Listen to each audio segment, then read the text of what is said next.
की क्लास। पहला क्वेश्चन है, एक वस्तु का अंकित मूल्य उसके क्रय मूल्य से 25% अधिक है। यदि किसी योजना में वस्तु पर 40% की छूट दी जाती है तो हानि प्रतिशत ज्ञात कीजिए। मान लो आपको क्रय मूल्य से 25% अधिक, यानी क्रय मूल्य जो कॉस्ट प्राइस थी उससे जो अंकित मूल्य होगा, तो अंकित मूल्य कितना होगा? अंकित मूल्य 25% अधिक होगा क्रय मूल्य से।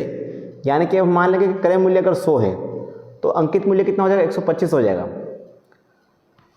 और यदि किसी योजना में वस्तु पर 40% की छूट दी जाती है तो 40 की डिस्काउंट जो मिल रही है आपको अंकित मूल्य पे, तो इसका मतलब कि आपको 125 में 40 की डिस्काउंट मतलब कि वो वस्तु 60 पे जा रही है। 40 का डिस्काउंट मतलब 60 रुपये। तो काटा पीटी करोगे तो इसका सही आंसर आ जाएगा 25 चौक 100, 25 पंजे 125, 4 एकम 4 और 4 पंजे 20, 15 पंजे 75। तो वो वस्तु कितने में गई है? 75 में। यानी कि 100 रुपये की वस्तु को 75 रुपये में अगर आप बेचेंगे अंकित मूल्य पे तो सीधा सा आंसर निकल जाएगा 25%। तो हानि जो प्रतिशत रहेगा वो रहेगा 25%। तो ऑप्शन नंबर, इस तरह के क्वेश्चन बहुत ही आते हैं कि प्रथम अनुपात क्या होगा, तृतीय अनुपात क्या होगा, द्वितीय अनुपात क्या होगा, मध्य अनुपात क्या होगा। तो यहाँ पर क्वेश्चन है कि 36 और 48 का तृतीय अनुपात क्या होगा? 56 होगा, 36 होगा, 48 होगा, 64 होगा। और ये क्वेश्चन भी बहुत इंपॉर्टेंट है। तो इसमें आपको एक सिंपल सा सूत्र याद रखना है। जब भी आपको क्वेश्चन अगर था तृतीय अनुपात तो इसका सूत्र याद रखना आप लोग b² बटा a। 36 को हम मानेंगे a और 48 को मानेंगे हम b। तो b यानी कि 48 का स्क्वायर करेंगे, अब 48 का स्क्वायर करेंगे और a से डिवाइड कर देंगे यानी कि 36 से। अगर हम इसको 6 से डिवाइड करते हैं तो 6 का 6 36 और 6 अठे 48, 6 अठे 48, 8 64, यानी कि इसका जो सही आंसर होगा वो होगा 64। तो इसका सही आंसर क्या होगा? 64 होगा। ये है एक बेलन का व्यास 14 सेंटीमीटर है। एक बेलन का व्यास 14 सेंटीमीटर है और उसकी जो ऊंचाई है वो 9 सेंटीमीटर है। तो बेलन का जो संपूर्ण पृष्ठ क्षेत्रफल क्या होगा ये बताना आपको।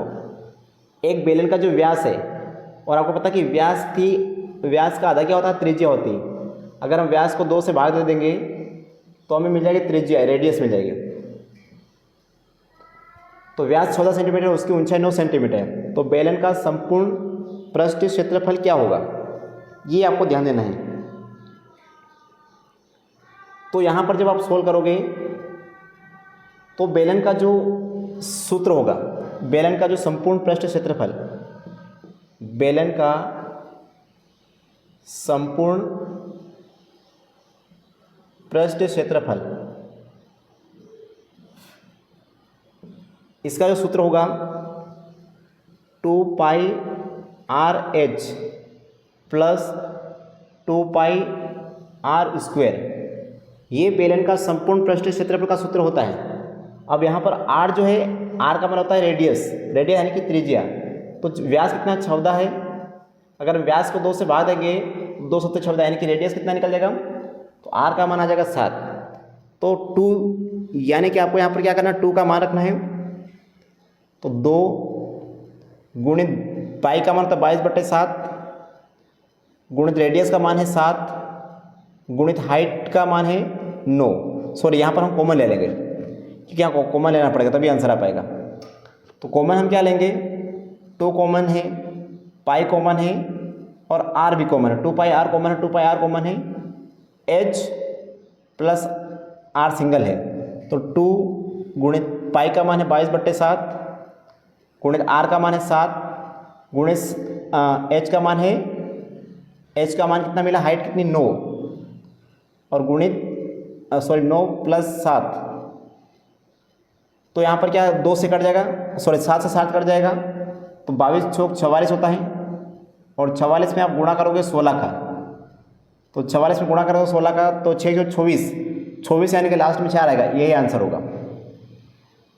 और इस क्वेश्चन को एक और करने का ट्रिक होता है कि जब भी पाई जिसमें भी लग रहा, पाई वाला सूत्र जिसमें भी लग रहा है उसको आपको इसको 11 से भाग करके देखना है। अगर जो ऑप्शन 11 से कट जाए वही आंसर होगा पाई वाले में। इसको आप 11 से काटोगे तो कट जाएगा, क्योंकि 11 से 66, 4 बचा 1144, तो इसका सही आंसर आएगा ऑप्शन नंबर बी।